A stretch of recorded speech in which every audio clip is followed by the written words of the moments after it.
Let's talk about the ad hominem fallacy. Ad hominem is short for argumentum ad hominem, which is Latin for argument against the man or argument against the person. And that's what we're talking about. An ad hominem attack is an attack on a person making an argument, often to avoid addressing the argument itself. This is another example of an informal fallacy because ad hominem is a type of fallacy that deals with the content of an argument, not its form. Let's say that John is making an argument, and he says, artificial intelligence has the potential to become smarter than humans. This type of AI could become difficult for humans to control. Humanity should have existential concerns about the future of AI. John's friend Steve responds by saying, John, you're just paranoid. That's ridiculous. Here, Steve is also making an argument in order to refute what John is saying. Steve's argument is, John is making a claim. There's something objectionable about John. John's claim is false. This is an invalid argument. John's character, which is to say whether or not John is a paranoid person, has no bearing on his argument about artificial intelligence, and this is why it's important to understand the ad hominem fallacy. Even if John is what could be described as a paranoid person, this is irrelevant to the soundness of his argument here about AI. There are several different types of ad hominem fallacies. Steve's attack on John was an example of an abusive ad hominem, and this is how most people think of ad hominems. An abusive ad hominem is an attempt to refute someone by saying something bad about them. Another type is the circumstantial ad hominem. This is when someone tries to refute that claim based on what consequences that claim might have for the person making the claim. In this case, a person's perceived motivations or interests are being invoked, despite those things having no relevance to the soundness of that person's argument. Here's an example. This guy is a fundamentalist Christian, so we can't trust what he says about evolution not being real. I'm fallaciously attacking his circumstance as a Christian, and his claims about evolution do indeed warrant their own evaluation and criticism. Poisoning the well is a type of ad hominem where you fallaciously try to refute someone's claim before the claim is even made. Poisoning the well is the use of an ad hominem before the disagreement has even been established in an attempt to discredit one's opponent. Oh, look, Jake Tapper is on TV. I wonder what he's saying. Probably just lies. Everyone knows he's just fake news. Guilt by association is another type of ad hominem, also known as the association fallacy. This is where you try to refute someone's argument simply by associating them with other people or things that are negative. X is a Y, X is also a Z, therefore all Ys are Zs. Stalin was an atheist. Stalin killed millions of people. Atheism is evil. Another type of ad hominem, attacking a person on the basis of their inconsistencies. For instance, saying that a person's argument is wrong because they used to argue the opposite position, or saying that someone is wrong because their actions don't conform to what they're arguing.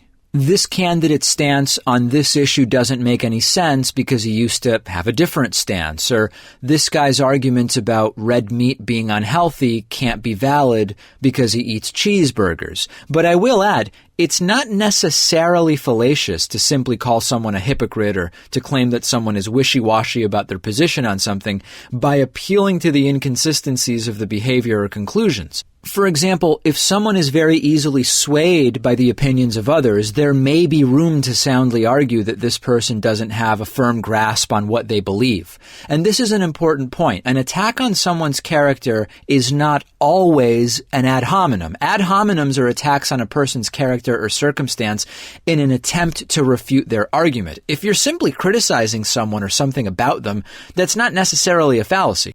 Let's look at a great example of an ad hominem being used. Here, Fox News host Tucker Carlson is interviewing writer Lauren Duca. Duca was trying to make the point that it may be irrational for people to frame Ivanka Trump as a noble advocate for women's issues when she is a direct supporter and associate of Donald Trump, who Duca argues does not respect women. What do you disagree with that she has said? What position that she holds do you disagree with? I disagree with her providing a surrogacy for her father based on an empowerment of women when that is an inherent disconnect. I don't think the ad hominem is by Duka. There is no guilt by association fallacy here because Ivanka is an ally of Donald Trump, and one could say that who Ivanka's political allies are and who she supports might be relevant to whether Ivanka deserves an image as a commendable or effective advocate for women. But that's not what I want to talk about. The ad hominem comes with Tucker Carlson snidely insinuating with his tone that Lauren Duca is just not credible enough to comment on any of this because she was also writing for the magazine Teen Vogue. Here is your description of the Trump administration. You wrote this piece in Teen Vogue, which I guess you write for. Oh, which you guess I write for? for? Yes. That's not fake news. That's real news. I write for... You guess? Oh, you guess, Tucker? You guess?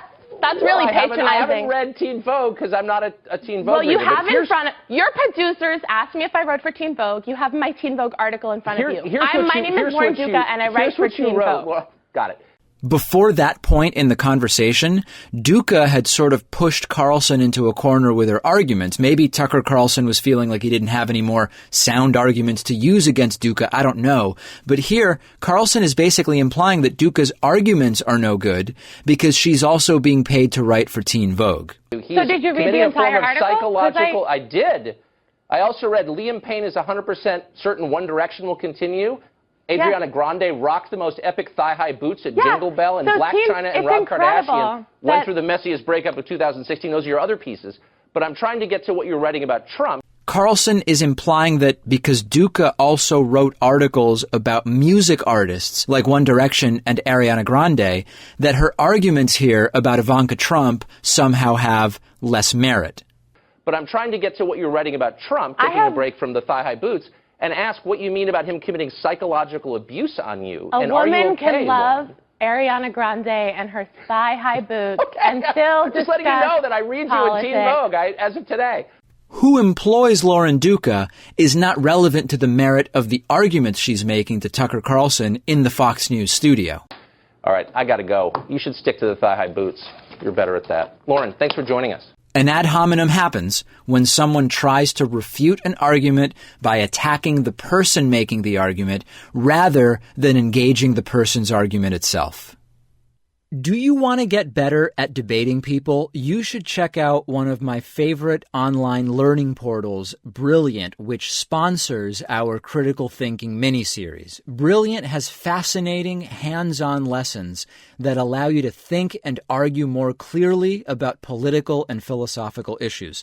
Check out their lessons on logic, rationality, multi-level thinking, identifying false information, and identifying fallacies. It's a vibrant community of over 5 million members. It brings together the expert knowledge and experience of students, educators, and professionals from all over the world to create an immersive, interactive online learning environment.